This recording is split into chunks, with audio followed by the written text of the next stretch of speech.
and welcome back to another episode of A Can of Bookworms. This time we're going to be doing part 4 of Cinder. So this is going to be the finale. So if you guys haven't watched any of the episodes yet, just make sure to go back and watch all 3 episodes and then come back. Yeah, you guys, otherwise this will be major spoilers if you haven't watched the other episodes.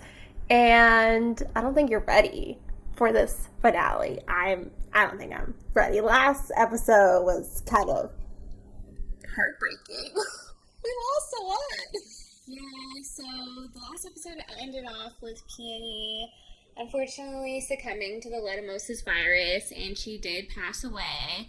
And then Cinder got home and found that Aiko had been dismantled. So... And sold for parts. Dismantled and sold for parts. Yeah. She has her chip, right? Her memory chip? But she her personality chip? Yep, she does have her personality chip, so Cinder's going to hold on to that for now. And, you really, downplayed, Peony's death. You need to describe how Cinder was holding her, and she's about to give That's her what they watched the episode medicine. for. Yeah, she's dead. Sorry, guys. That was really insensitive. Peony is no longer, and it sucks. But you were already detached from Peony, weren't you? You knew when you first, before you even read the book, you're like, this girl's gonna die. I'm not gonna form any emotional attachment to her. Yeah, I mean, as soon as you saw the spot in the junkyard, that was it, I was like, okay, it's happening. She's dead. You just read her off. You're like, this is character development moment. So, the tragic death that changes our main character forever. Yeah, unfortunately, yeah. And then we also left off with Kai. Kai is in discussions with Queen Lavana because Queen Lavana has come to Earth for the first time in a century. And she also brought with her 1 vial of the cure for leishmaniasis virus. She brought 1 antidote. I think not. Yeah, after Kai's dad had just died from leishmaniasis. So they're in, discussions about what they're going to do about the peace treaty for Earth and Lavana. So we start off this episode with Prince Kai. He's at a dinner with Queen Lavana and all of his, people, and then all of her people are there. Royal advisors? Yeah, all of the royal advisors are there. His royal advisor, Torin, is sitting... We're going to call him Jafar, because he just gives me Jafar vibes. I don't know why. Yeah, I know, he does. No, wait, I thought that the thaumaturge was Jafar. Well, just physical appearance-wise, I kind of just imagine Jafar. Because the thermometer for the queen, she's, beautiful and young, and Torin, I don't think is beautiful and young. Yeah, he's got Jafar vibes, I guess. He's not giving me bad guy vibes. I just think look-wise. I don't know. Maybe that is painting him in a bad light. What's another advisor? Old dude. I just think of Uncle Iroh. Would he be like Uncle Iroh from Avatar? No. He'd probably be somewhere in between Jafar and Uncle Iroh. Mesh them together, and you got Torin. Because Uncle Iroh is the best. Torin makes some questionable decisions. Not decisions. I feel like sometimes he says some, offhanded stuff where I'm like, whoa, what side are you on? Okay.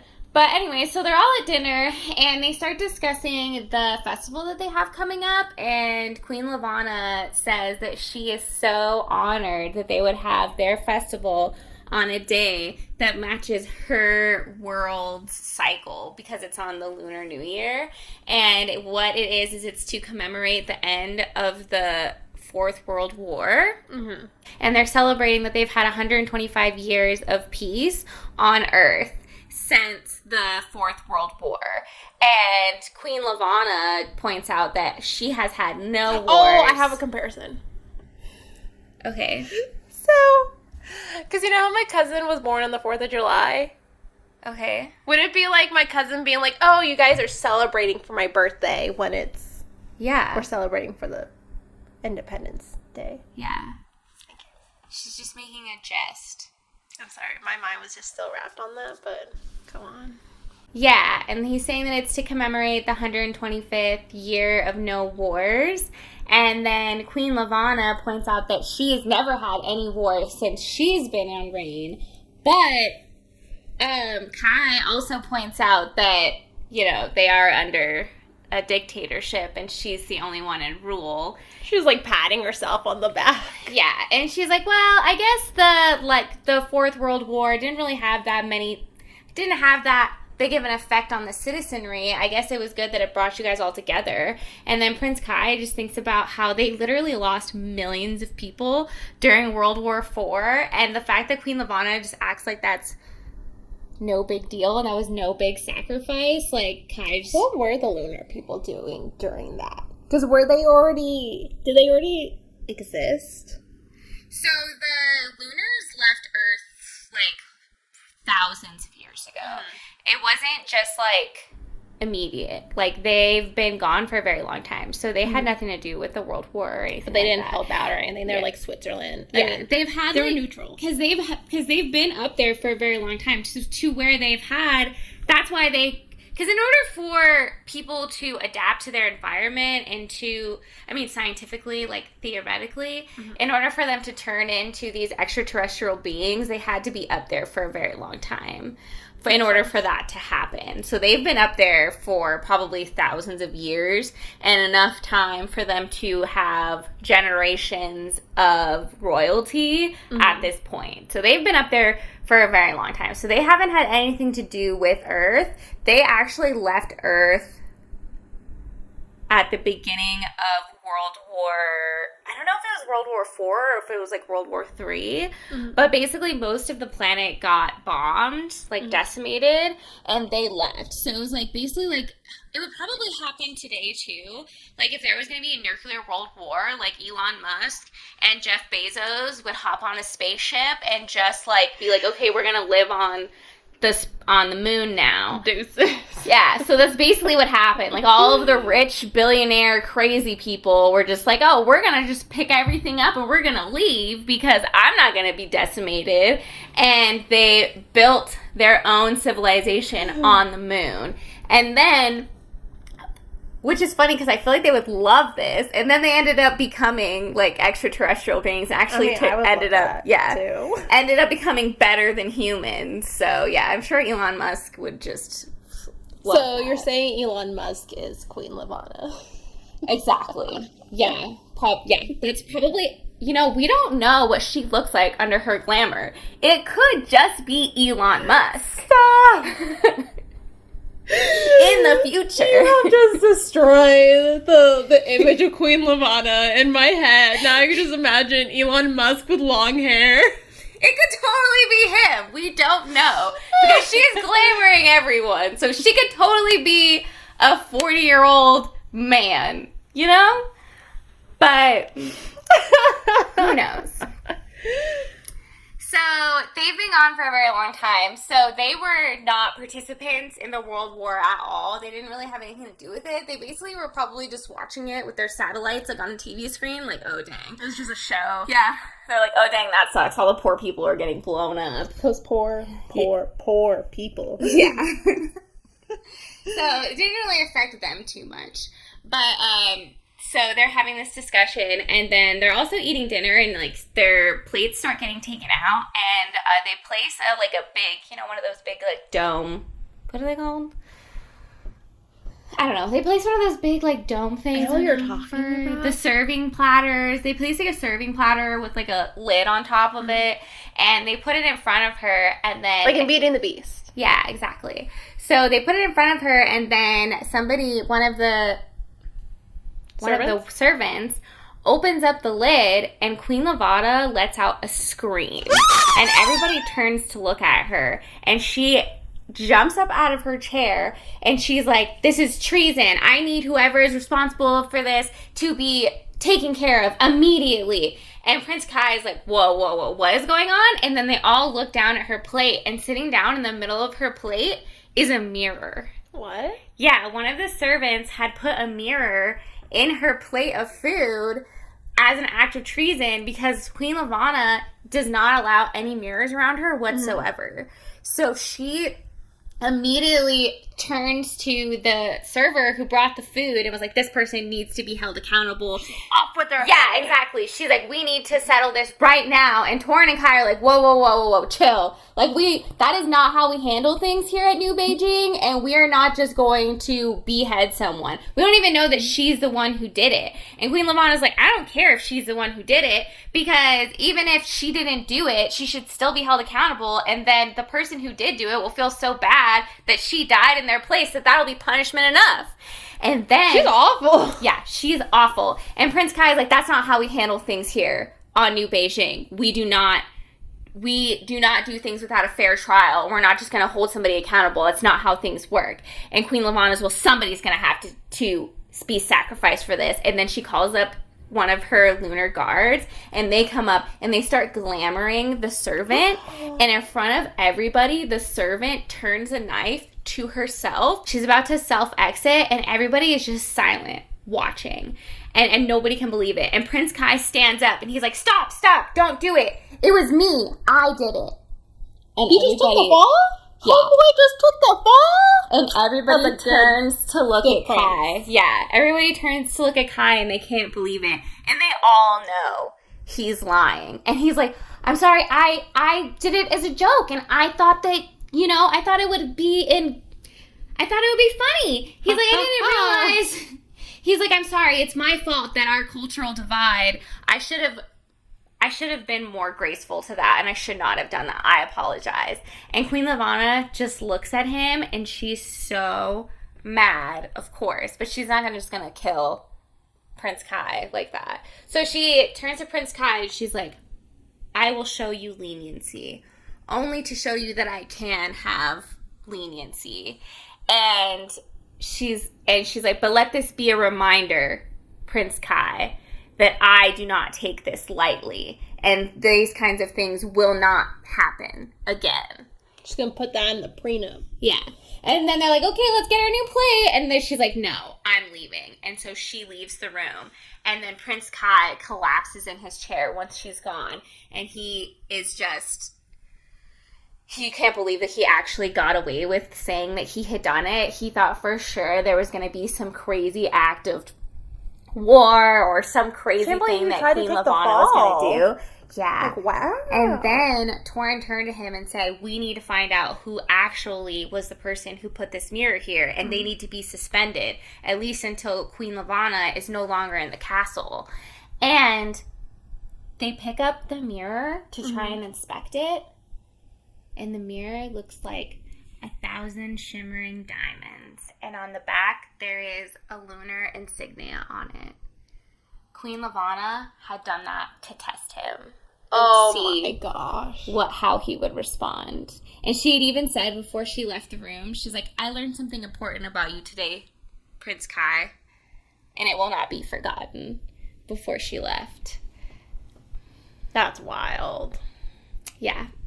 She's crazy. So, Cinder is, in the meantime, Cinder is at home, and she's getting ready, because today is the day of the coronation, which means today is the day of the ball. And this is the day that Cinder is going to escape. And this week, she actually got the car running. Germany? Yeah.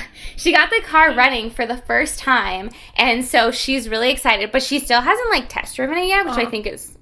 Which is a choice. Does she even know how to drive? She did download a driving manual on her main Oh, come hard on. drive. That only gets you to your permit. That doesn't give you the driver's license.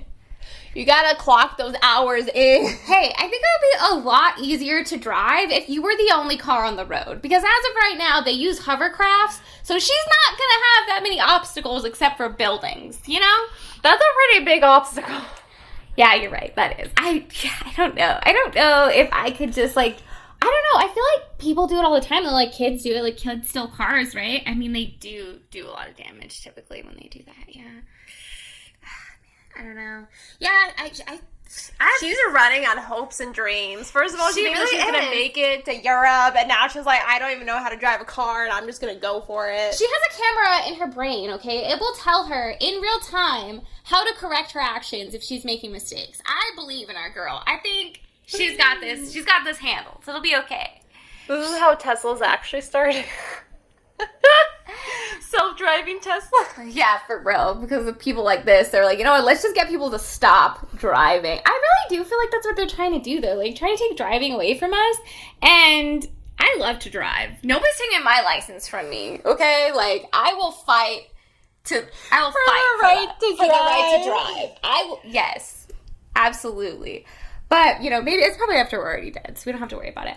But anyways, so Cinder has her car all ready to go. Mm-hmm. And at the... Didn't she also lose her foot? Like, didn't Audrey take her foot away? Yeah, she did. And girl's gonna drive a car without her foot? You gotta adapt. I mean, if you don't got a foot, you don't got a foot. Like, you gotta figure it out. Maybe she still has her baby foot? You know, the one that she replaced? No, she doesn't. She told Aiko to throw it away, remember? Oh. So she doesn't have anything.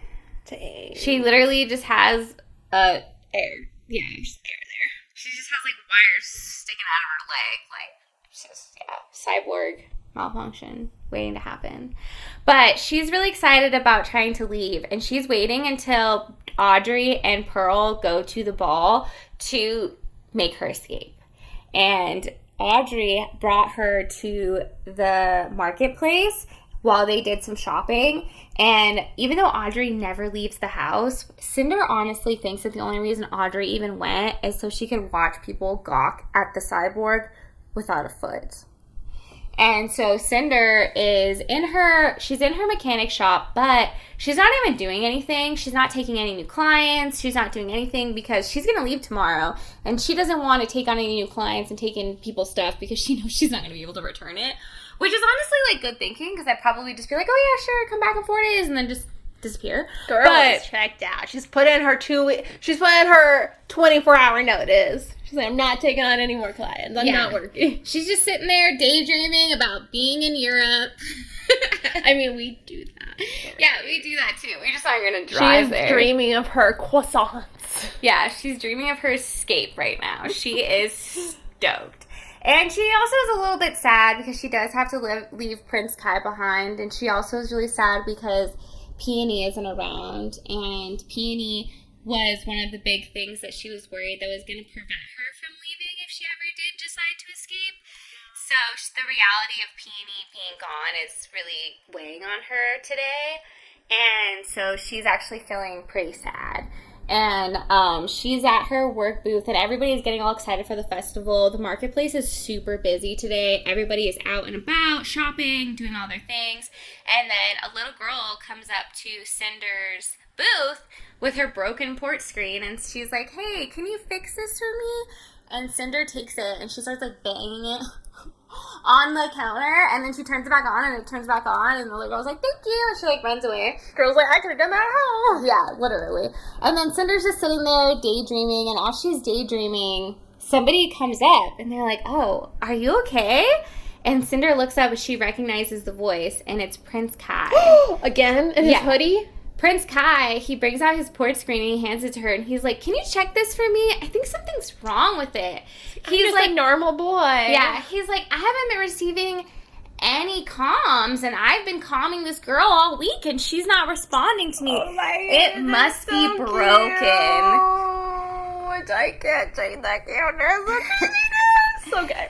And Cinder, she can't blush or anything, but if she could, she would be blushing. And she looks up to Prince Kai, and she can't believe that he actually... I'm blushing for her. Yeah, she made it all the way down there, and she just makes the starting word. She's like, where are your royal bodyguards? Why are you just walking around all by yourself? And he just holds up his ID chip, and he's like, well, I'm being monitored at all times. I don't really have to worry about it. They always know where I'm at. Which we have the same conversation first episode.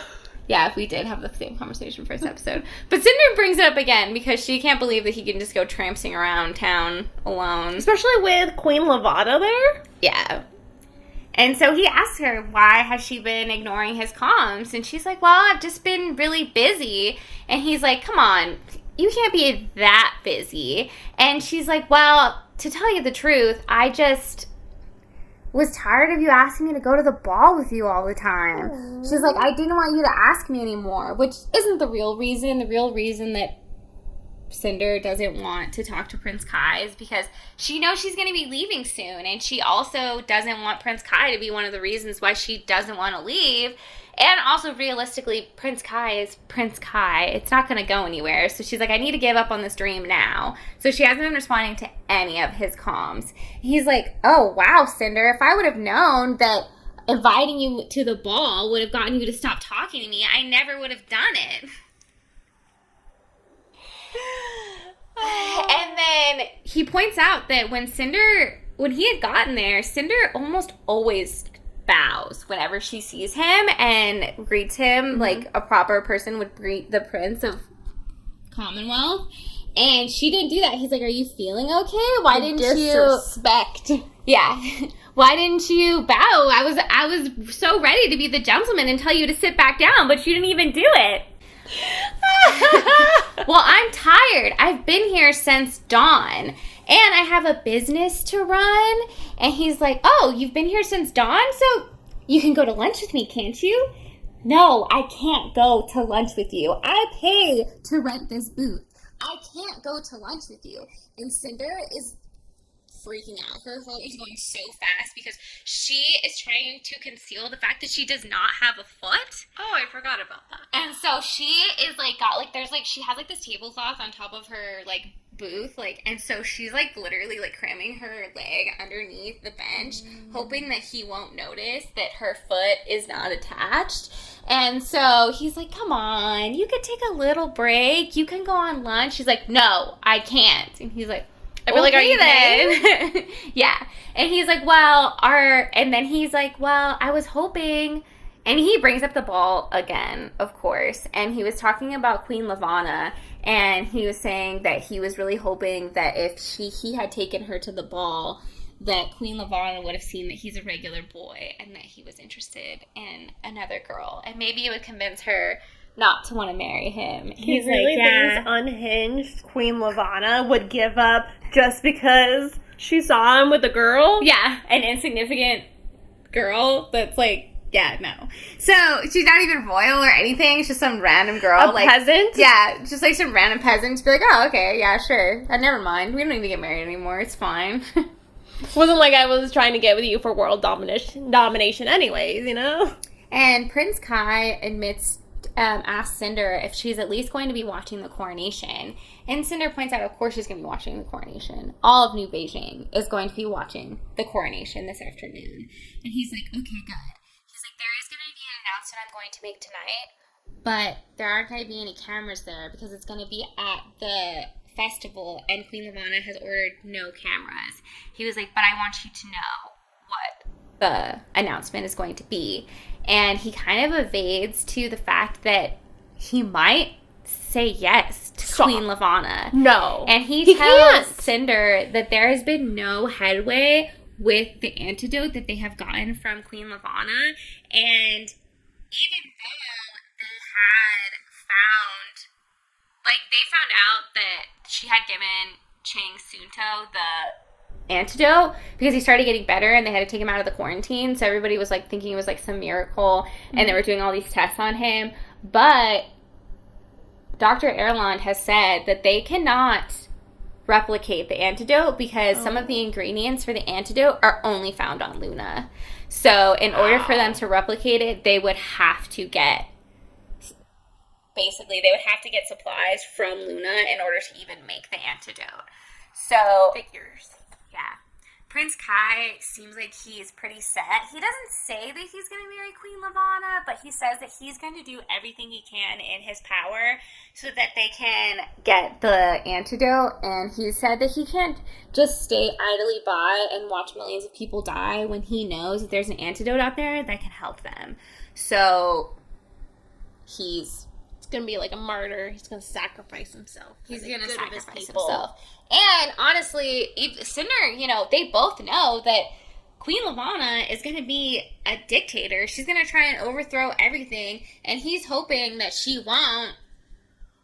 for the sake of his people, maybe he'll have some say. I don't know, but he tends to think that everything is going to turn out okay, and that even though it's going to be bad, it's going to be better than everyone dying from leishmaniasis, which I feel like that's a very hard decision to make, so I don't know. I mean, she killed her last husband, so... And her sister, and her niece. Like, she doesn't have a good track record. I don't know why he thinks, oh, things will be different with me. Like, no, boy, she gonna kill you after you sign those wedding papers. That marriage certificate is gonna be your death certificate. Yeah.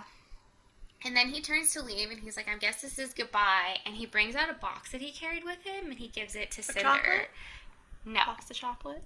No. So he brings out a box that he has with him, and he gives it to Cinder, and he says it's a gift. It's payment for what she did in fixing Nancy. And so he gives it to Cinder, and as soon as he gives the gift to Cinder, Pearl comes barreling through into her area, and then she's carrying a bunch of boxes, and she's like, Cinder, I need you to put these away and put them in a place where they're not going to get dirty, if such a place even exists. Why bring them there, girl? Yeah. And then Prince Kai turns to her, and he goes, are you at least going to say please? And Pearl turns with the nastiest look on her face, and she's like, who? And Cinder goes, Pearl, she's like, Prince Kai, meet my stepsister, Pearl Lynn. And she immediately is like, Your Highness, I'm so sorry, I didn't realize that you were here. And he was like, oh, it's a pleasure to meet you. And he's super nice and kind and everything. And then Cinder turns to him, and she's like, okay, goodbye, Prince Kai. It's good seeing you. And she tells Pearl that she was working on his android, and that's why he was there. And he turns to leave. And then he says, Cinder, just so you know, the offer still stands if you change your mind. And then with that... Goes to the ball with him? Yeah. And with that, he leaves. And Cinder just turns, and she grabs the boxes, and she just, like, acts like she's going to go to the back, like nothing just happened. And she was like, Cinder, what was Prince Kai doing here? I told you, I was fixing the royal android. Mm-hmm. What is that? What did he bring you?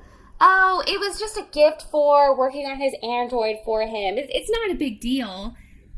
And then Pearl snatches it up and opens it. And it's a pair of silk gloves. Oh, I thought it was going to be a new foot. No. I don't know why, but it just... He doesn't even know she's a cyborg. I know, like, well, that'd be a cool coincidence to be like, I got you a new foot. I don't know, you know? Yeah, I guess if he knew that she was a cyborg and knew that she needed a foot, which he doesn't. I know it was unlikely, but I thought it would be great. Just like he is hopeful that his marriage with Levana won't be the death of him, you know? Yeah. So it's like these gloves that are like go up to like her behind, above her elbows. Sorry, can't. Her bicep? Goes to yeah. You know those like silk gloves, the princess gloves. You know those ones. Trying to help you out with words. Yeah, and it has like embroideries on them and like little beaded filigrees on it, and they're like super pretty. And then Pearl opens it, and she's like, "Is this a joke?" And then Cinder turns and looks at what's in the box, and she's like, yeah. In her head, she thinks, yeah, it does seem like a joke. Because something this beautiful is fit for a princess. And she's just a mechanic.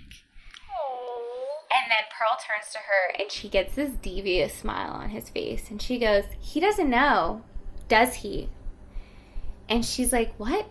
What do you mean? He doesn't know about you, does he?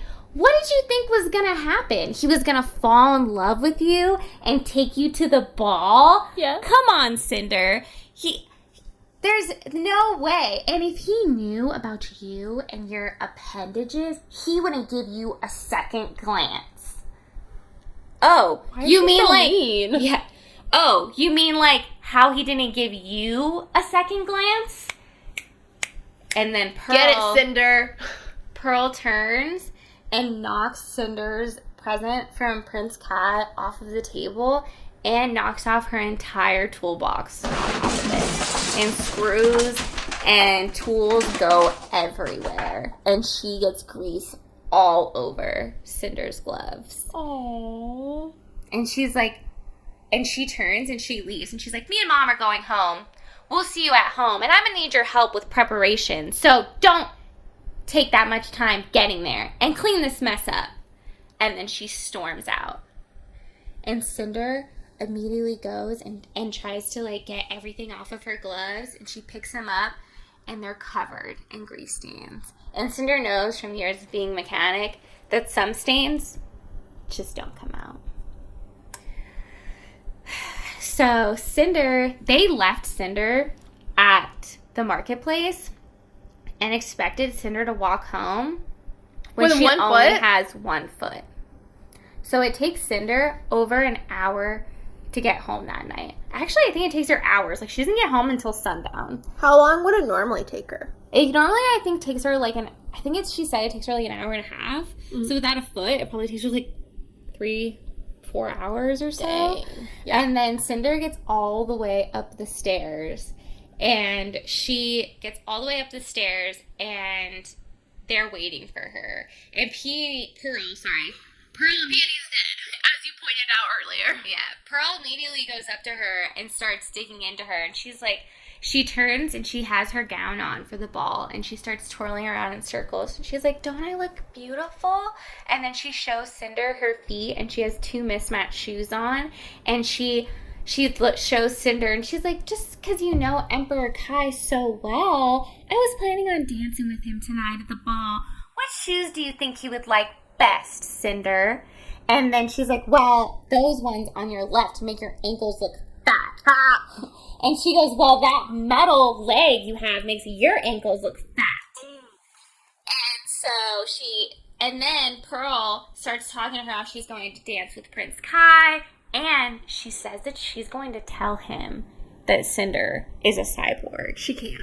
She threatens to tell him. I highly doubt that she would, because they would have to admit that they have a cyborg, and they, I feel like, are very anti-cyborg. They're very embarrassed of it. Mm-hmm. So they're not just going to tell someone that they have a cyborg ward. Like, but whatever. She does threaten to tell Prince Kai. And then Cinder gets so mad, and she tells Pearl. She backhands her. No. Dang it. She tells Pearl that she had Prince Kai promise to dance with Peony at the ball. And if she had had more time, she could have asked if he would dance with her as well. And then Pearl turns to her and goes, how dare you? How dare you even say her name? What do you mean? She was my sister too. You're the reason that she's dead. If she hadn't have been hanging out with you at that junkyard, she still would have been alive. The best thing you could have done for Peony would have been to leave her alone. What? What are you talking about? It wasn't my fault. And I know you don't think I do, but I loved Peony. I still love Peony. And Peony would have wanted me to go to the ball. Mm-hmm. No, she wouldn't have. And you shouldn't even say her name. And then Audrey comes out. And Audrey is dressed in her, like, nice fancy kimono. And she looks, like, perfect. And she turns to Audrey because she's so mad. And she's like, I don't even know why you guys are going to the ball. Aren't you supposed to be in mourning? Oh. And Cinder immediately feels bad about this because even though she doesn't like them, she has been hearing them crying and being really upset since Peony passed away a few days ago. Yeah, so she knows. Has every right to be upset and mourning too. Right. So she knows they're also upset and mourning as well. And so she goes to, Audrey orders her to go clean the hover and make sure that the hover is sparkling before they leave. So Cinder goes down to her basement for the last time, and she starts getting all of her stuff together. And then the coronation starts, and Cinder starts watching the coronation on her, like, inner mainframe. Mm-hmm. So she's watching the coronation, and she's watching Prince Kai get coronated. And Prince Kai makes a speech. It's his, like, you know, coronation speech as the new Emperor of Commonwealth, and they crown him and they have a whole ceremony. And I was surprised, but actually one of the leaders from one of the other countries comes and coronates Kai. Oh, wow. Because Kai doesn't have any family that could do it. So one of the other... Thanks to Queen Levana giving Yeah. him the antidote too late. So one of the other rulers came and crowned him. So I thought I'm that was surprised really it wouldn't nice. be Torin. I would think as the advisor that... No, because he has no royal blood.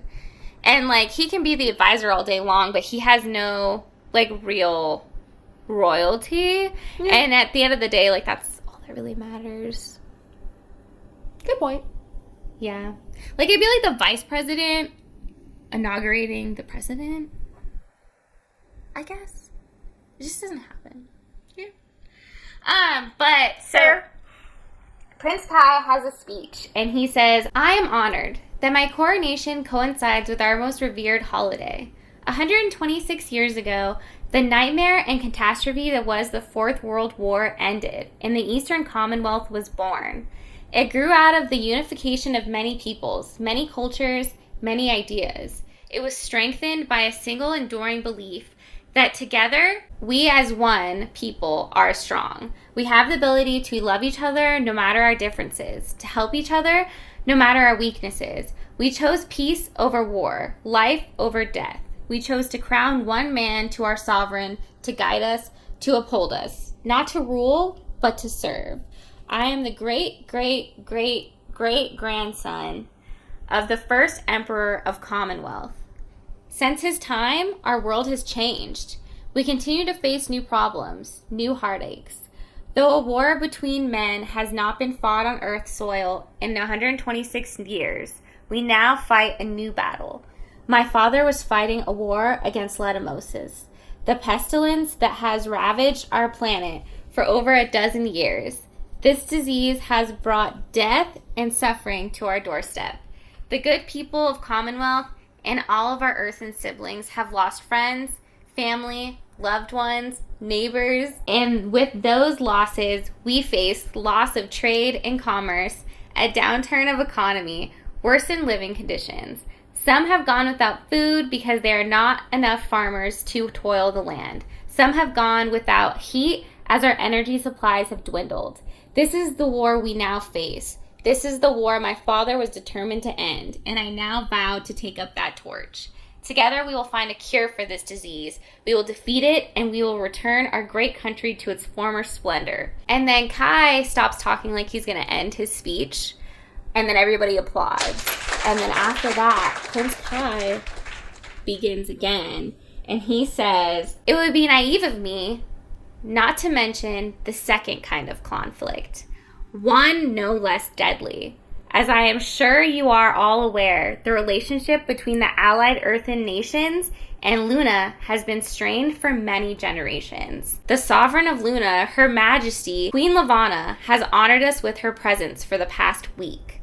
She is the first lunar sovereign to step foot on Earth for almost a century, and her presence indicates hope that a time of peace between us is fast approaching. My father spent years of his life in discussion with Her Majesty in hopes of seeing an alliance to fruition. He did not live to see the results of those discussions, but I am determined that his efforts will live on in me. It is true that there have been obstacles on this road to peace, that we have had difficulties finding a common ground with Luna, a solution that would serve both parties.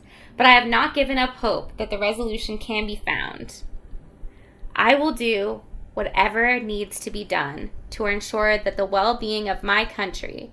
I will do whatever needs to be done to keep you all safe. That is my promise. And the crowd all just sit there in silence, and everybody is too shocked to even clap.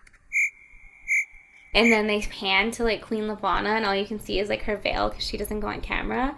And then they cut out, and that's the end of the coronation. I thought he was going to announce that he was getting married. I thought he was, I was too. so nervous. I thought he was, too. I was kind of ready for it because he starts talking about, like, the lunar threat and how, like, they're, like, a threat to us all. And I'm like, I don't feel like you're making anyone feel calm. Right now, Prince Kai. You're like, Queen Levana's here. She's a threat to us all, but it's fine. I'm going to handle it. Like, okay, sure. That sounds promising. Yeah, sounds a little scary. So Cinder at this point is at home, and she just watched the entire coronation, and she is also left with like a chilled feeling after that. And she starts packing all of her things because Audrey and Pearl had just left to go to the ball. Mm-hmm. So she starts literally just like throwing all of her stuff in a bag. I'm like, you didn't pre-pack your bag already? Like, come on. Like, she didn't have no preparation. Girl, you ready. cannot judge because don't you literally pack the day of for your trip? It depends on what time I'm leaving. If I'm leaving at 5, that means I stay up till 1 to pack. Obviously. 5 a.m. or 5 p.m.? 5 a.m. And you're judging her for packing then and there? I going on vacation for 2 weeks. I'm not starting a new life, okay? I think it's a little different. Especially if she's trying to escape her captors. Like, that is kind of a time crunch scenario. Like, I feel like I would be watching her, so like she could just be like, "Oh, can I have a couple hours away from you so I can?" They do not go into her like her little workshop that she's got down in the basement. They don't go there. Why would they need to go there? They just sit up there. They dismantled Aiko and put her in there. No, they put her in Cinder's room, not her mechanic shop. Oh, yeah, okay. They actually put Aiko's. I thought she was in her room.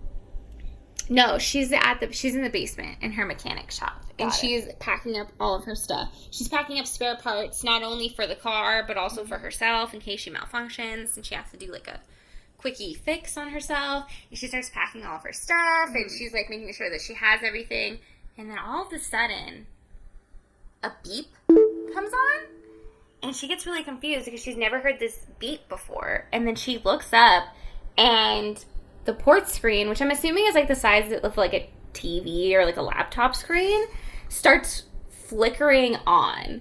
And so she's looking at it and it says unknown link trying to connect. Do you accept? And Cinder is like suspicious AF. And so she runs over there and presses accept. And this girl comes on and she's frantic. And she's like, hello? Hello? Is there anyone there? And Cinder can't see anything. And she's like, hold on, I think we're having a connection problem. So she does her mechanic stuff and fixes it. And then she sees the girl. And it's this blonde-haired girl. And she's totally in distress. And she's in, like, it almost looks like, you know, those, like, rooms that they're in Star Wars. Where they're, like, the ship control room. There's just, like, panels of like stuff behind them and like a bunch of screens and like basically like it's like the mainframe that she's in. It looks like she's in like a control room basically. And so Cinder is looking at her and she's like, what? And then she remembers that the chip that she took out of Nyancy she put into this port and she never took it out. So she's like, hello? And the girls start frantically saying, hello, is anyone there? And then Cinder goes, hello? She's like, who are you? Where are you? You don't look like you're in the palace. I thought you were in the palace. And then she was saying that she was trying to get through for hours, but nobody was answering. And she was worried that maybe she had installed the chip wrong or the chip was malfunctioning. Hey, I need to get a message to Prince Kai right away. And she's like, what? Prince Kai? What do you mean? Who are you? Well, And then she's like, are you lunar?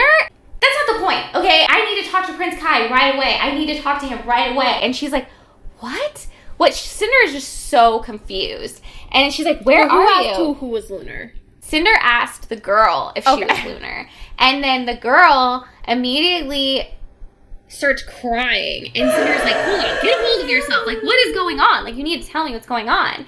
And then the girl's like, Prince Kai's in danger. And Cinder's like, what? He's in danger? What do you mean? What's going on? And then the girl's just sitting there sobbing. She's like, stop crying.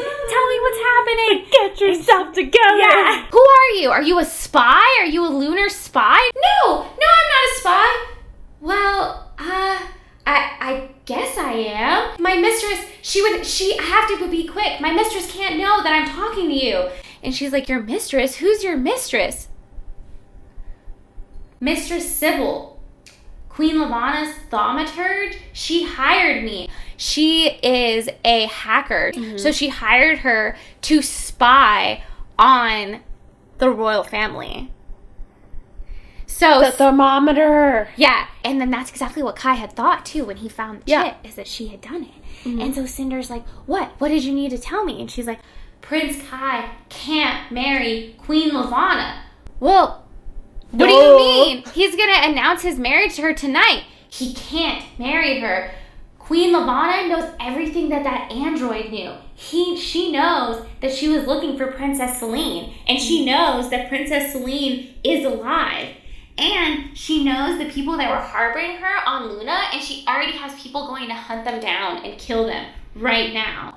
She tells Cinder that Queen Lavana will not forgive him, that she plans on killing Emperor Kai as soon as she marries him and raging war on the entire world. Oh, snap. I need you to get a message to Prince Kai right away. She's like, well, why don't you calm the royal palace? I can't. This is the only connection I have to Earth is this right here. What are we going to do? And she's like, I'm going to have to go to the ball because the ball is happening right now. She's like, I'm going to have to go warn Prince Kai. Mm-hmm. And she's like, okay, go warn Prince Kai, but make sure to bring the chip in case he needs to and in case he needs any information from me. Okay, she just pulls the chip out of the port screen and it goes black. And then she starts getting ready. And she puts the chip in her calf compartment, the one that she has. And she's rummaging around. She's getting ready to go. And she finds, way in the back in her storage room, her foot. What? The old foot that she had. The child. Foot. Yeah, the child-sized foot. She finds it in the back.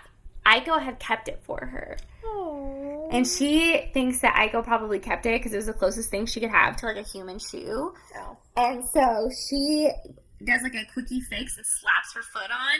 And then she puts on Peony's dress, which is all crumpled up and wrinkled in the storage room. And so she puts on Peony's dress and she puts on Pearl's shoes. And she grabs everything she can and she goes to the car and sets off for the palace. The car. Yeah. In her actual car. Yeah. With gas. Yep. So she sets off to tell Prince Kai that he can't marry Queen Lavana because she plans to kill him. And so she gets into the car and she starts driving to the palace. She's never driven before, ever. So she's just driving along. I just remember that. And yeah, she's just driving along and she makes it to close to the palace, but it starts raining. It starts storming. And it's the first time that she's ever done this before. And then she gets, man, I was trying to escape. It was a escape. Now I gotta go warn Prince Kai. So she's got to save his life. Yeah, she's speeding to the castle. But then when she gets close to the castle, she goes to use her brakes. They don't want to. Yep. So she starts pumping her brakes and they're not working. So she crashes into a cherry blossom tree. And then she's sitting in the car and she's like, maybe the rain will stop and I can just sit in here. And she's like, and then she realized, she's like, no, I gotta go warn Prince Kai. I'm like, Daddy, like, where's your urgency? Like, so she like gets out of the car, but she's already in front of the castle. So all of a sudden the rain stops and she gets really confused. And there's an escort there to escort her into the castle. And they have an umbrella. So they take the umbrella and they put it on top of her. So she literally just parked her car in a tree. Yeah, and the guy just like looks at her and he's just like, because she is wearing literally the most like crumpled up, wrinkled dress that she just put in this old car. She's been working on it. She's been cleaning it out, but the car is not clean. So she's got like grease smudges from the car. She's got grease smudges from her mechanic shop. She put on those white silk gloves that have all of those grease stains on them, and she is just completely disheveled. Like, her did you get them to the right place? Yeah, her hair is a mess. Everything's a mess. She literally looks like a giant walking disaster. And so the guy looks at her and he looks at the car that's crashed into a tree, and then Cinder just grabs the umbrella and like runs inside. She's like, bye. Michelle Visage would not approve. Never. So Cinder just grabs the umbrella and runs inside, and she's watching. She goes inside and she's looking for Prince Kai, and she's scanning the whole room, and then she finally sees Prince Kai, and she's like, oh, maybe he'll see me. And she's like hiding behind like a plant? No, she's not hiding behind a plant. She's hiding behind a pillar. She's hiding behind a pillar, and she's watching from behind the pillar. Everybody, like a stalker? Yeah. And she spots Prince Kai. And Prince Kai, she thinks he sees her. And she gets, like, super excited. She's like, yes, this is perfect. He's going to come over here. I can tell him what I got to tell him. This will be fine. I don't have to make a big scene or anything. And then he starts walking towards her. But he gets intercepted by somebody wearing a gold flowy dress. It's Pearl. Pearl, get out of here. And Pearl goes up to Prince Kai and starts talking to Prince Kai, and they're having this, like, real in-depth conversation, and Cinder is just watching this whole thing, and she's like, it's happening. She's telling Prince Kai right now that I am a cyborg, and she's just watching in horror, and she cannot believe that this is happening. And then Prince Kai looks really sad in the conversation that they're having. Okay. So that's why Cinder is, like, for sure, like, oh my god, she just told him. He's really upset. He's gonna hate me. He's never gonna want to talk to me again. Mm-hmm. She's like, how am I gonna tell him that he's gonna die if he doesn't even want to talk to me? She starts panicking, and then all of a sudden this royal guard comes up to her, and he's like, hello, I need to see your RSVP. I need to scan your IG chip. And she's like, what? What do you mean? I thought everybody was invited. And then he looks her up and down, like, disgusted, and he's like, yes, but I need to make sure everybody is here is actually RSVP'd to be here. And so she freaks out. She doesn't know what to do, and she's like, okay. And she decides to just, like, feign, like, a very nice, sweet girl. She tries to channel, like, her inner peony, and so she, like, tries to be really sweet. Well, peony's chip. Exactly. That's exactly what she starts thinking. Because she's worried they're going to notice she has 2 chips. And then they would arrest her. Well, can't she just show him Peony's chip? Well, Peony's already deceased. Oh. So it would show up that she's deceased. And it would also show that because she still has her ID chip.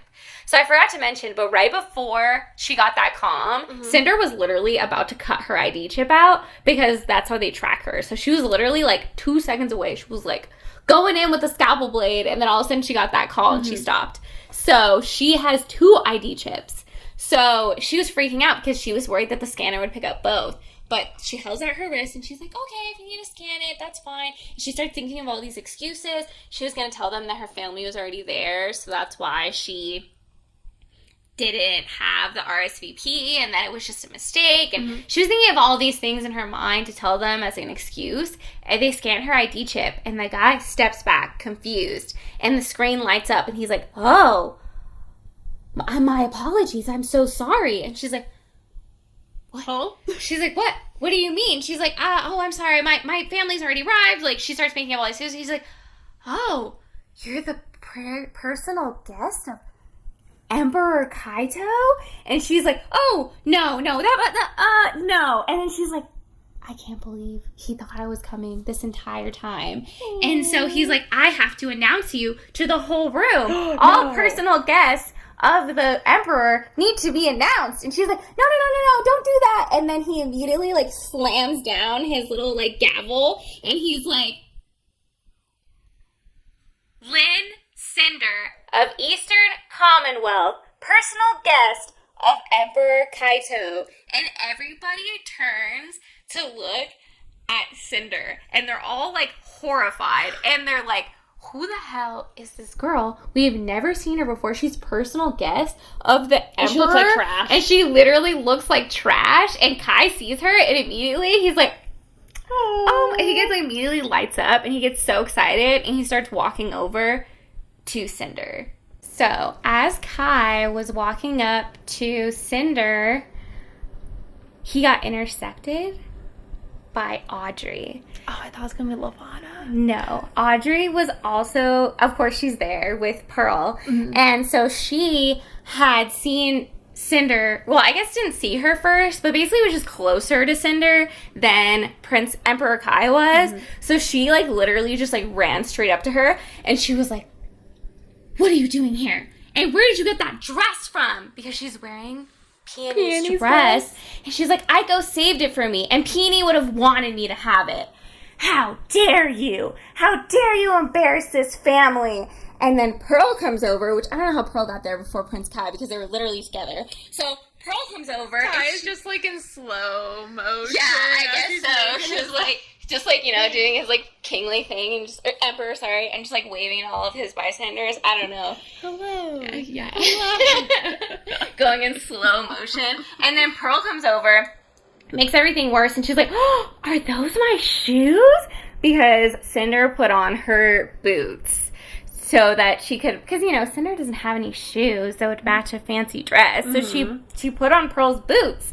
And then Audrey goes, you little thief, how dare you? And then she raises her hand to slap Cinder, and then somebody holds her arm back. Is it Kai? And it's Kai, yeah.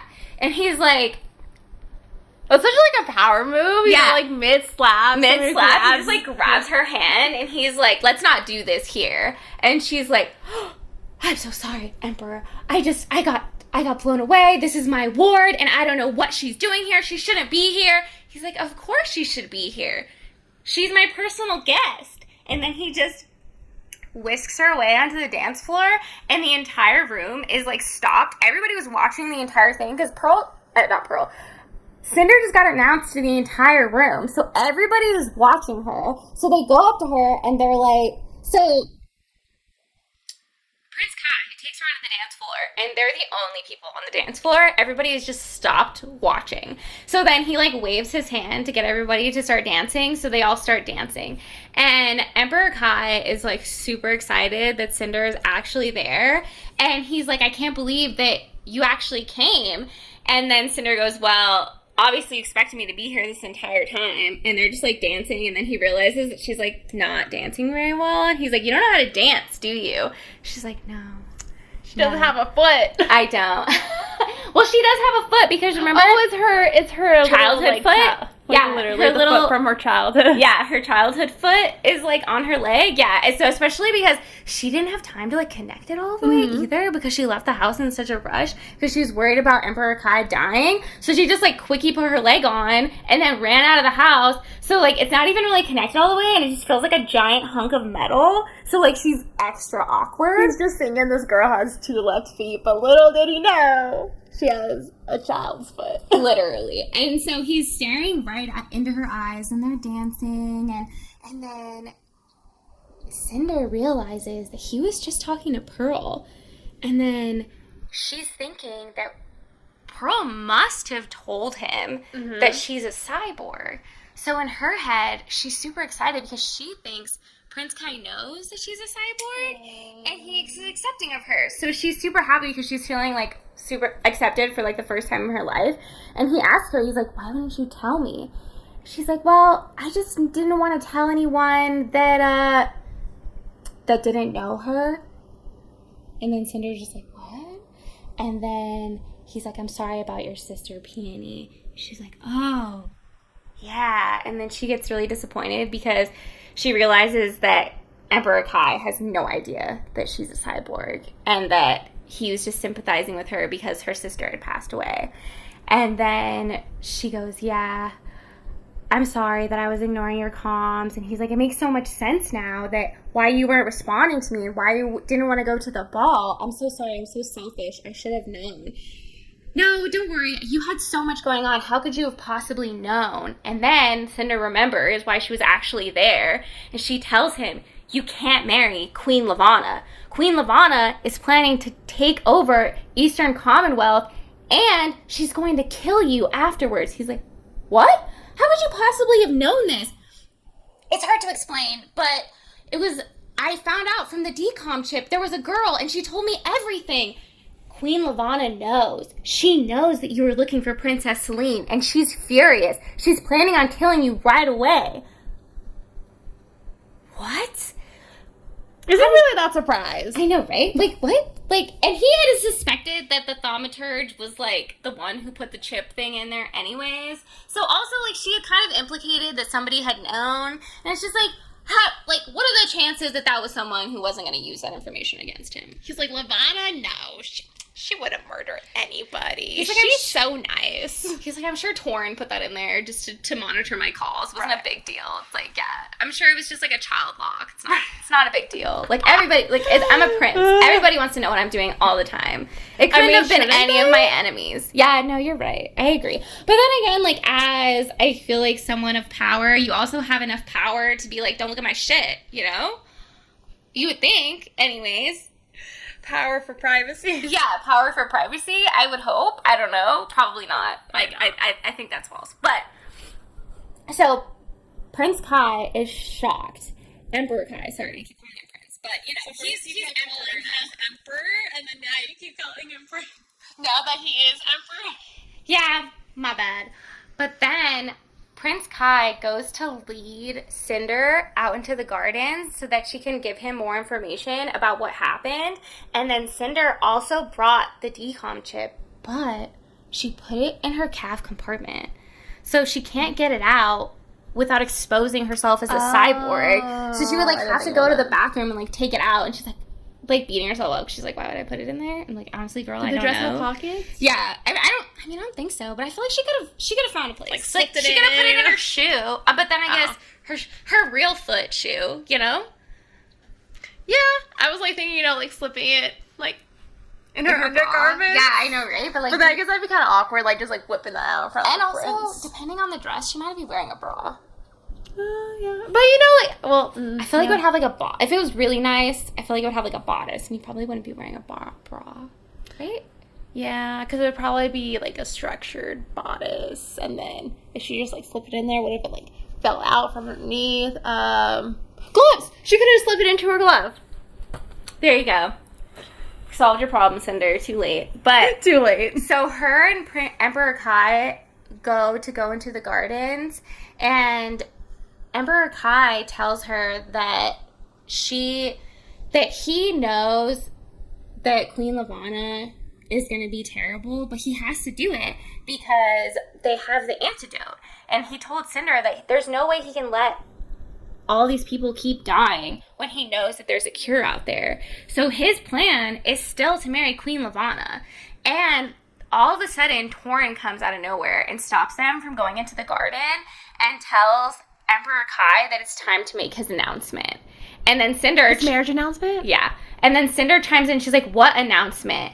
And then Emperor Kai is like, I have to do it. She's like, no, you can't. You can't do it. She will kill you. You can't do it. And then Torrin, he's like, I've allowed you your freedoms, but this is not the time to act like a lovesick teenager. You need to get on it. And then Cinder was he talking to Cinder or to Kai? He was talking to Kai. Okay. That Kai can't act like a lovesick teenager, and that he needs to do his emperor duties. But shouldn't Torrin... I feel like Torrin should also be against this, because of course Queen Levana is going to kill him. Right. It's weird that Torrin would ever be on board with it, in my opinion. I mean, I guess maybe he's just, like, desperate, and maybe he has a contingency plan to keep Kai safe, but Levana planning to kill him is, like, the most... Sorry, I was coughing on the bullshit. It's the most expected behavior from her. And everybody's shocked about it. So yeah, I don't get why everybody is surprised that Levana wants to kill him after they get married. Because, I mean, I already called that. And I agree. So, Torrin starts leading Kai away, and Cinder just does the first thing that she can think of, and she starts yelling so that the whole room can hear her. She can't marry you. How could she possibly marry you when she finds out you're in love with me? And then she grabs Kai. She's causing a scene. Yeah. She grabs Kai and she starts kissing him in front of everyone. They finally kiss. And Kai is just, like, standing there, like, does not know what to do, not even kissing her back, nothing. And then Cinder pulls away, and standing right behind Kai is Queen Levana. Not Audrey this time. Queen Levana comes up, and she goes, you must know nothing of our cultures, because monogamy is known as an archaic thing in our society. We have many lovers, and we don't... So they are polygamous / polyamorous. They are polygamous, yes, but they don't believe in monogamy. And she was saying that Prince Kai could be with whoever he wanted. That him being in love with Cinder is not going to stop her. I'll share him as long as I get the power. Yeah, it's not going to stop her from marrying Kai. She wants to be Empress. And then she turns to Kai and she's like, what does bother me, though, is that you are in love with a lunar shell.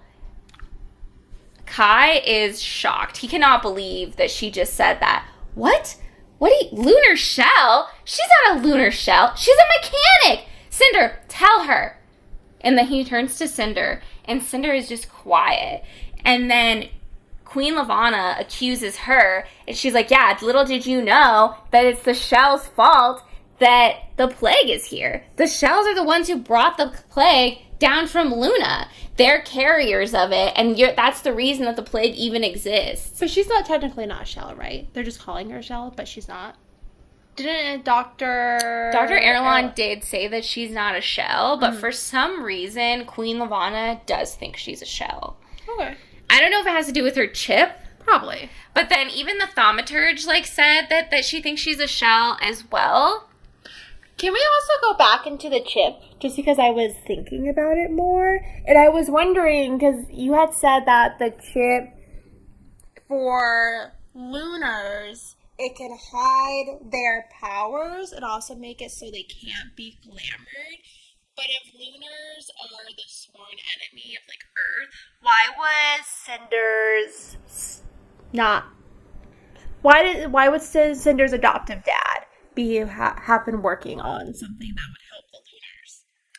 Well, I think that their ultimate plan as well with this chip was to put lunars on equal playing ground, because shells are essentially the same as humans, except they can resist glamours. So by installing one of these chips in a lunar, it would stop them from being able to use their powers. Oh. So technically it would make them useless. Normal? Yeah, so it would make them normal. It would make them the same as everybody else. So it would basically blindset them. They have all of these powers, they can control everybody around them. It would stop them from being able to do that.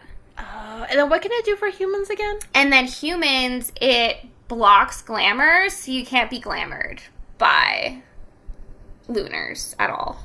Got it. So it would protect humans from glamours.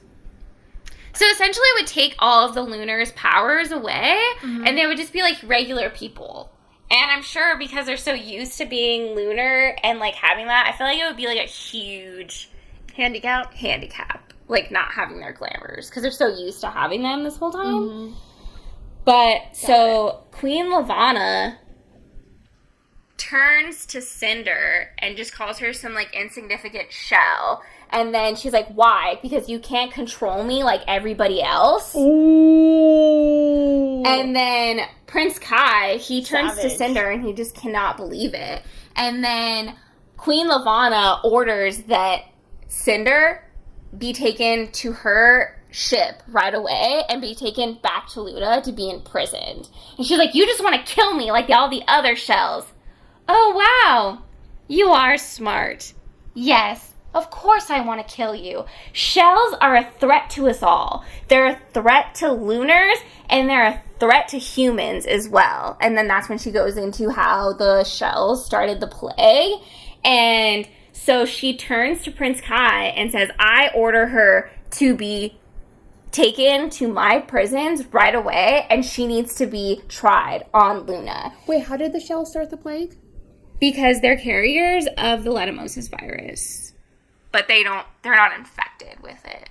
So they're... What's the word? They're immune? Not immune. They're carriers. You know, when you don't show symptoms? Anti-symptomatic. Wait, is it? No. Anti-symptomatic? Anti-symptomatic. Is that what they are? Yeah, essentially yes. But they're essentially carriers, so they, don't have it. They don't have it, but they can spread it. Okay. Yeah, so they can spread the virus. Like you said, like, it's just, like, basically they don't have any symptoms, but, like, even then they're not really, like, infected with it. They can just spread it to other people. They're, like, carriers of it. And so, like, it lies dormant in them. It doesn't do anything to them, but they can give it to whoever. Oh, okay. So Cinder turns to Queen Levana, and she's like, well, I'm not a shell. I'm not a shell, and shells didn't know that they were carrying the virus. So you can't fault them for that. They didn't even know that they had it. Right. So you're feigning innocence. Typical. And then she turns to Prince Kai and tells Prince Kai, if you're in love with her, then we need to bargain for her. I want to be empress. In exchange for Cinder's life, I want to be empress. She did not just play that card. Eastern Commonwealth. And Kai turns to Queen Levana and he says, I acknowledge readily that you are more powerful than all earthen kingdoms combined, and I have no desire to test our forces against yours. I recognize that I am ignorant in the ways of your culture and your people, and I cannot condemn you for the way you have governed them. I trust you have always had the best interests of your people at heart. But it is not the way that I will have the Commonwealth governed. We must have peace, but not at the expense of freedom. I will not marry you. Yay! Finally, someone's making sense. And Queen Levana gets enraged. And then Cinder, for some reason, decides this is a great time. She's staring at Queen Levana. And as she's staring at Queen Levana, her inner mainframe is putting the pieces together of what Queen Levana actually looks like. So What? Cinder is seeing through her glamours. And Cinder, Is she beautiful? in the middle of this argument between Queen Levana and Emperor Kai about a treaty between the two people, Cinder decides to speak up and she goes, stars. And everybody turns to look at Cinder, everybody in the entire room. And she goes, you're really not beautiful. And Queen Levana turns to Cinder, and Cinder, not under her own volition, grabs a gun from one of the guards and points it to her head. Well, I mean, she did just call the Queen of the Moon ugly. And so Cinder is holding this gun up to her head, and her brain is working in overdrive. And Cinder is trying to resist as much as she can, but she can't resist the Queen's glamour. And she is slowly about to pull the trigger when all of a sudden, in her head, she gets this warning. Cinder's inner mainframe says, bioelectrical protection mode. In 3, 2... And then Cinder finally resists the glamour, and she points the gun up in the air and shoots it. And then, all of a sudden, like, Cinder starts getting, like, overridden with these, like, powers, and she starts feeling all these, like, weird things, and literally sparks start, like, flying out of her, like, hands, and, like, she can't control it. And she crumbles down onto the floor again. And she That's her can't favorite thing control to her do. powers. And then she realizes, like, she is in danger. So she gets up, takes the gun, and points it at Queen Levana and pulls the trigger. And Queen Levana's guard steps in front of her right on time. But Queen Levana's face, for some reason, looks almost horrified. And she's like, no, it can't be. And then she, like, snaps out of it and puts, like, all of her glamour back and then, like, starts acting normal. And then she's like, she needs to be taken to the prisons right away. Did everybody see her without her glamour? Or no? Everybody saw her with... No, nobody saw her without her glamour. But basically she just couldn't... Because she... Her composure? Is so... She couldn't keep her composure, but she was still able to keep her face on because she does it all the time. Okay. So, like, that part of her brain, I feel like, is, like, automatic now. Like, she's automatically gorgeous 24/7. Like breathing. She just glamours herself. Yeah, exactly. But she could not hold in her terror at that moment of Cinder. And she's looking at Cinder and she's scared. And then Cinder is, like, sitting there and she realizes she's got to go. Yeah. So Cinder starts running and she goes to the closest exit, which is the garden that her and Emperor Kai were about to go into. She starts taking off, and then as she's running, her foot falls off. Her foot falls off. And she literally just lays there. Like, she's like, I can't. She's like, I'm done. You know what? I tried. I gave it my best shot, my best effort. I'm done. And We've all had those moments, girl. I get it. Yeah. Queen Levana turns to her and she goes, disgusting! And then she turns and looks at Kai, and he looks like he's about to throw up. He is so in shock that Cinder is a cyborg, and then Cinder... And a lunar. Double he's whammy. Just standing there staring at her. And then he turns to Cinder, and he asks her, was it all my imagination? Aww. And Cinder goes, no, I would never lie to you. And then he turns to Queen Levana and he says, I have no intention of offending you, and I admit that Lunar is more powerful than us, and I do not want to go to war with you. So I will have Cinder taken to our prisons. Okay. And she can leave with you. Wait, on what? your He's ship giving her up? when you go to Luna. He's giving her up? Just like that? And he turns... The dude was ready to marry Levana to save all his people, and now he's like, you know what? Better you than me. Go ahead. Take Cinder. And he turns to Cinder and he mouths, I'm sorry. And Cinder gets... It just sounds like so weak. Sorry. It's just like, I am sorry. I know, right? But he does look really sad about it. Okay. And then Cinder gets taken away. And Cinder, she doesn't feel betrayed. Honestly, she feels relieved because she didn't want Kai to make that sacrifice for her. Because she knows that if Kai would have married Queen Levana, and honestly, at this point, she tried to shoot her. Like, there was no going back from that. So Kai knew he had to make the best decision for his people. And sticking up for Cinder over all the citizens of Commonwealth was just not the decision that he was going to make. Good point. So Cinder gets taken to prison. And Cinder has been in prison for about 14 hours. Wow. And she's been sitting gonna make in bail? there. No. And she's been sitting in there just like thinking about Prince Kai. And honestly, she's thinking about when she first met him. And how simple everything was. And how none of any of these things has happened yet. And it was just her and Prince Kai having a normal conversation. And she just wishes everything could go back to that simpler time. And then all of a sudden, Cinder starts hearing footsteps. And it's a guard. And the guard tells Cinder that she has a visitor. And then Dr. Erland goes up to the guard. And the guard said, well, you can't go into the cell with her. You have to have a pass to do that. You have to have special permission from the Emperor. He's like, but I am the head of the Princess Plague Research. I need to collect sample from this very important patient. Well, then you should have a pass from the Emperor then. Mm-hmm. And then Dr. Erland goes, oh, I do have the proper documentation. You're mistaken. And then the guard just says, oh, I'm sorry. And then he walks away. Finally, he glamours him. I was just waiting for it. I was like, come on, Dr. Erland. And he unlocked the cell before then, and he glamored. And then he walks in, and then he turns to Cinder, and he goes, we have to be quick before they start getting suspicious. And then Cinder goes, I'm suspicious. And he's like, there's something I have to tell you.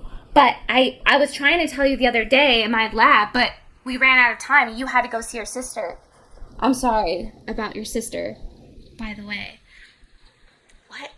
What are you doing here? Okay, take as much blood as you need. Oh, no, I don't need that. That was just a ruse.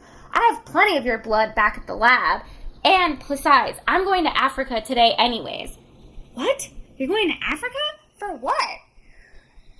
Well, that's where the plague had initially started. So I'm going to go there and I'm going to research some of the shells there and see if I can find the source of the disease and then find a cure for leishmaniasis. Wow. And so I thought he was just jumping ship. He's like, you know what? I'm going to get... Things are not looking good for Commonwealth. I'm going to go to Africa. yeah, and then he turns to Cinder and he goes, and when it's convenient for you, I want you to join me. And she's like, oh yeah, sure. I'll get right on that. Let me free up my schedule. Yeah. And then Dr. Erlon has a huge bag, and he sets the bag down, and he turns to Cinder, and he's like, I have something for you. And he opens it up, and it's a brand new hand and a brand new foot. Wow. He said, I used your diagrams to make an exact match, so they should fit you perfectly. And the hand, he takes out the hand and starts showing her all of the cool stuff in it. So one of his fingers, one of the fingers turns into a knife, and then one of them turns into a gun, and then one of them is a screw, and then another one shoots darts out of it. So he starts showing Cinder this, and Cinder's like, oh, great. Yeah. Well, at least when I'm at the chopping block, I can take a few people down with me. He's like, yeah, that's the spirit. And then he turns to Cinder, and he's like, I have something to tell you. When I sequenced your DNA, I found something. Something about your lineage. My lineage? You mean my family? What about my parents? Are they alive? Oh, I'm sorry. I should have been more sensitive about how I said that. No, I'm sorry. Your parents aren't alive. Oh. But you have an aunt. An aunt? Yeah, an aunt. And you just met her yesterday. What? Your aunt is Queen Lavana. What? You're the daughter of Queen Channery. And Queen Lavana is your aunt. Stop. Are you serious? Yeah, and then he tells her that she's Princess Celine, the lost heir to the lunar throne. And Cinder turns to Dr. Erlon. She's like, I can't be. There's no way. Why would they make me into a cyborg? Yeah. Well, they had to. After the fire, you were deformed. Like, they couldn't save all of you. They had to turn you into a cyborg in order to save you.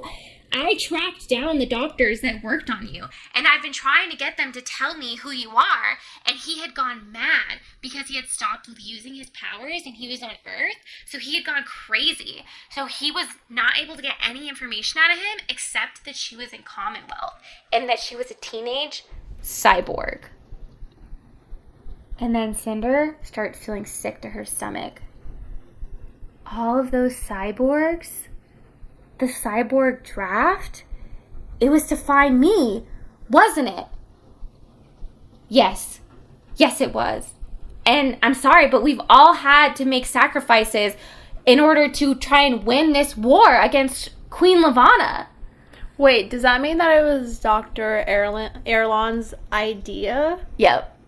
Oh. It was Dr. Erlen's idea because he knew that that Princess Celine was a cyborg and that she was a teenager in Eastern Commonwealth.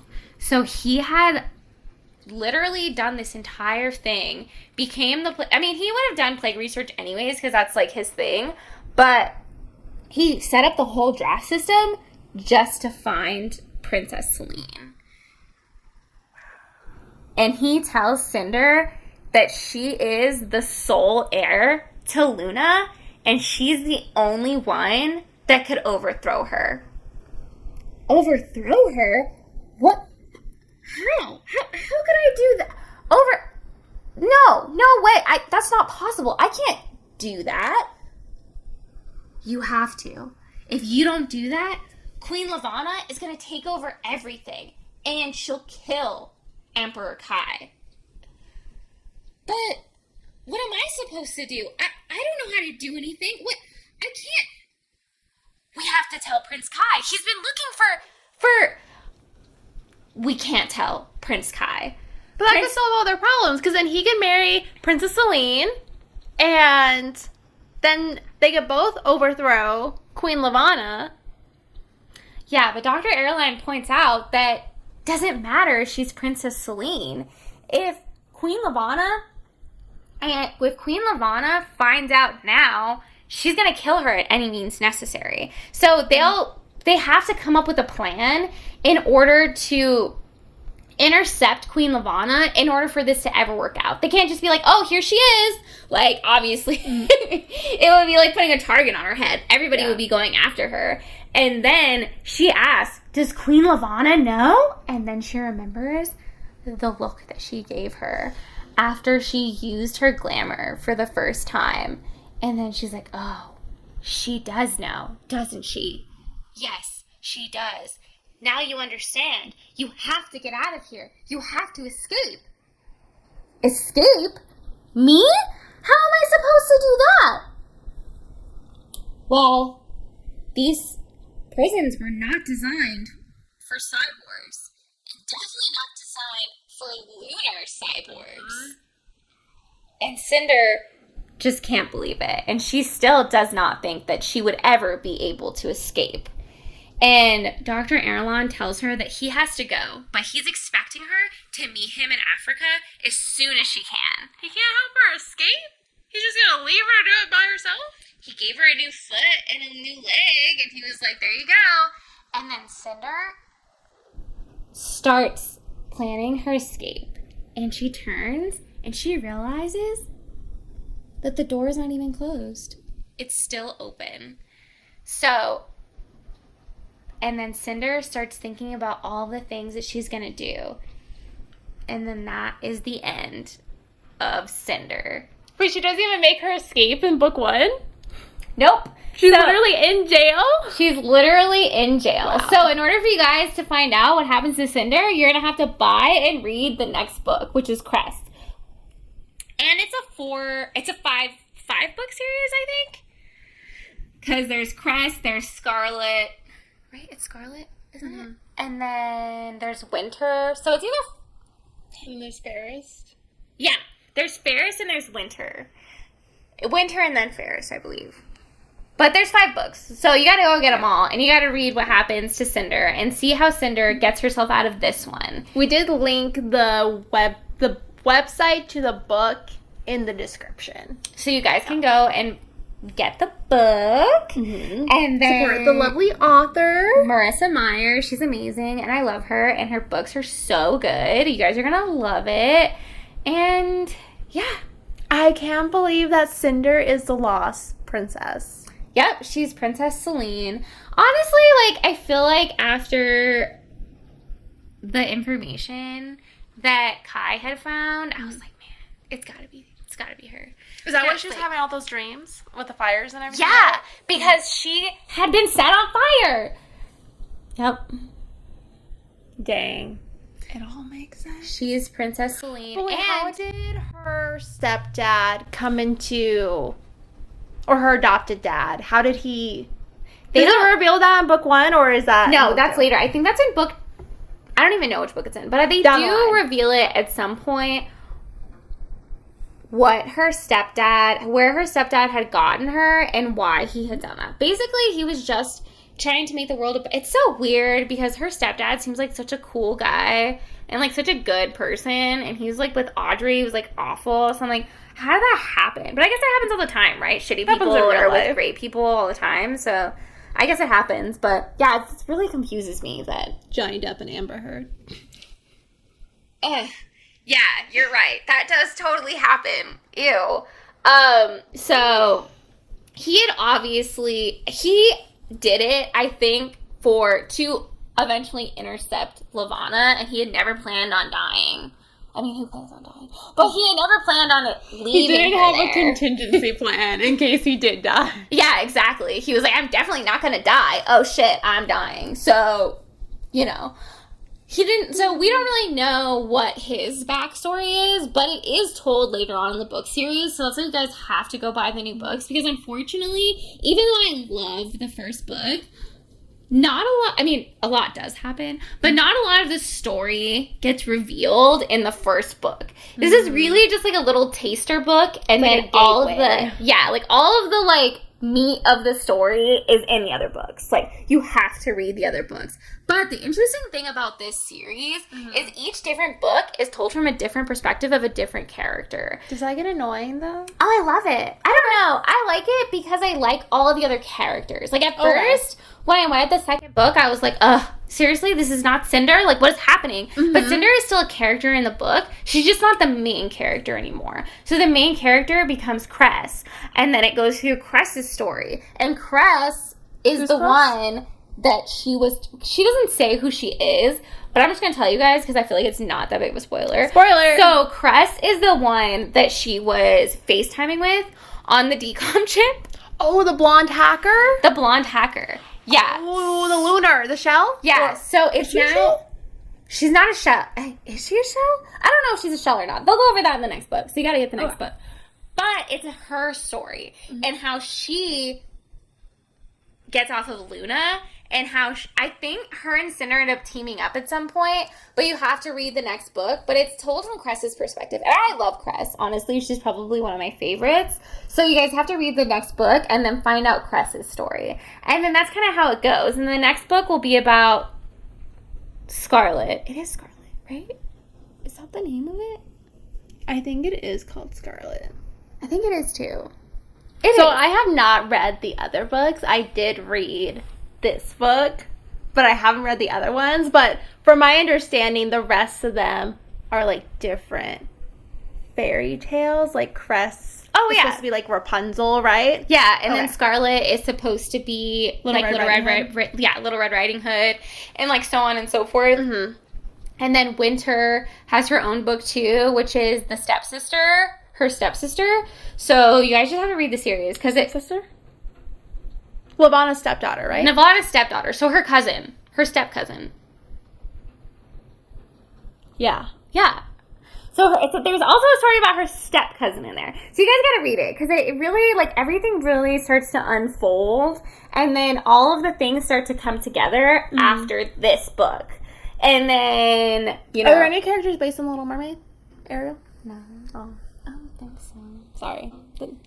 I think Fairest is based off of Sleeping Beauty. Okay. I think Fairest is off of Sleeping Beauty. And then Winter is just based on Snow White, right? Snow White. And then it's based on Winter. But it's really good. You guys should definitely read the rest of the series because it's one of my favorite series of all time, and I've read way too many series. So take it from somebody who's read a million series that this is a really good one, and this is definitely one that's worth your time. So you guys should go pick it up. Yes. Okay, but that's it for that. Wait, sorry. Another question. So Levana knows that she's the lost Princess Celine from that whole fight, right? Yes. So I don't get why they still can't go public if Levana already knows that she is Princess Celine. Because people would all be trying to kill her. Like, everybody from Luna that is aligned with Queen Levana would want her dead. And Lunars are way more powerful than humans. Don't they already want her dead? Yeah, but if she disappears and they can't find her, she would be safe. But if she just goes to Kai and is like, here I am, like, and also they would just rage war on Earth, which they're probably gonna do anyways, because, I mean, she's gonna be gone. But you guys are gonna have to buy the next book to find that out. A lot's gonna unfold in this next book. Yep. And the whole series is done, right? The whole series is done. It's been done for a while, so you're welcome. You guys don't have to wait like I did. Like that I did, that's still ongoing. Yeah, you guys, I'm not going to do that to you. I'm a good person. No, I'm just kidding. Aren't you going to do a Quarter of Thorns and Roses? That is not done. Yes. Yeah. That's going to be my next one. A good person. What? What was that about being a good person and not choosing books that have unfinished series? I'm just saying. I think about you guys sometimes. Sometimes. But you guys tune in next time because we're going to be doing our post-book reflections again. Mm-hmm. So next time, get ready for that. And we'll catch you next time when series next book. Yes. So, should I reveal what book I'm going to do? Yeah. Okay. So as long as you're set on it, that's a commitment. You know, let me think about it and show up for our post-book reflection/review to find out what next book we're gonna do. Okay, we'll see you guys next time. Make sure to like and subscribe so that you can see the rest of our stuff. Leave a comment on what was the most shocking thing for you. Yeah, what was the this most book. shocking thing for you, for sure? Because I feel like there was a lot of shock and awe in this book. Well, we'll see you guys next time. Thanks for watching. Bye. Thank you. Bye.